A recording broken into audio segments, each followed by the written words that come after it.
dan bahagia, kami dari kelompok 6.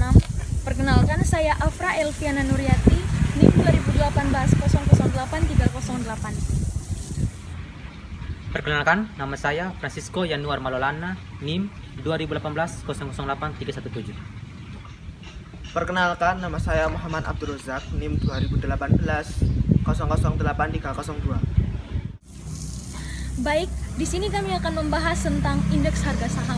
Yang pertama itu ada pengertian tentang indeks harga saham. Nah, pengertian dari indeks harga saham itu merupakan suatu indikator yang menunjukkan pergerakan harga saham saat ini. Dan indeks berfungsi sebagai indikator tren pasar dengan artian bahwa pergerakan indeks menggambarkan kondisi pada pasar suatu saat, apakah pasar sedang aktif atau lesu. Berikutnya itu ada tujuan atau manfaat indeks harga saham. Yang pertama itu ada menganalisis atau mengukur sentimen pasar. Indeks harga saham atau yang sering disebut IHS merupakan alat yang dapat digunakan untuk mengukur sentimen pasar atau kepercayaan investor. Perubahan nilai yang tergambarkan di dalam suatu indeks bisa digunakan sebagai indikator yang merefleksikan opini kolektif dari semua pelaku pasar. Yang kedua, tujuan yang kedua ini sebagai tolak ukur bagi portofolio aktif. Indeks harga saham bisa digunakan sebagai tolak ukur bagi portofolio aktif. Di dalam suatu portofolio aktif perlu ditentukan tolak ukur yang paling sesuai dengan mandat atau profil risiko investasi tersebut. Oleh karena itu, bisa mengukur kinerja produk investasi yang dikelola oleh seorang manajer investasi. Baik, saya akan melanjutkan tentang tujuan dan manfaat dari indeks harga saham. Yang ketiga itu dijadikan produk investasi pasif. IHS juga dapat dijadikan sebagai produk investasi pasif, misalnya seperti reksadana indeks atau ETF, atau exchange traded fund, indeks serta produk turunan. Indeks juga bisa dipakai sebagai acuan atau dasar atau basis produk investasi atau indeks tracking produk. Yang keempat adalah proxy dalam mengukur atau membuat model pengembangan investasi, risiko sistematis, dan kinerja sesuai risiko.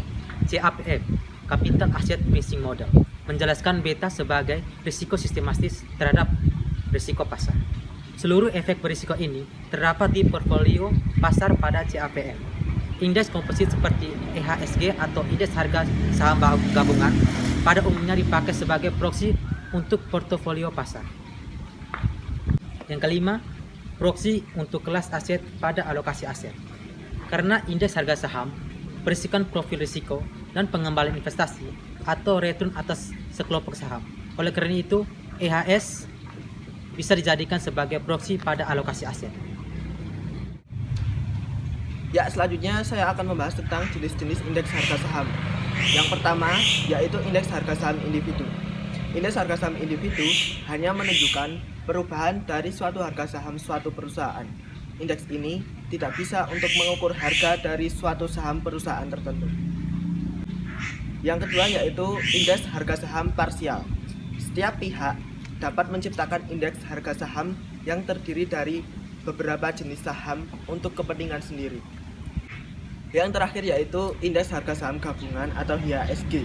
Indeks harga saham gabungan akan menunjukkan pergerakan harga saham secara umum yang tercatat di bursa efek.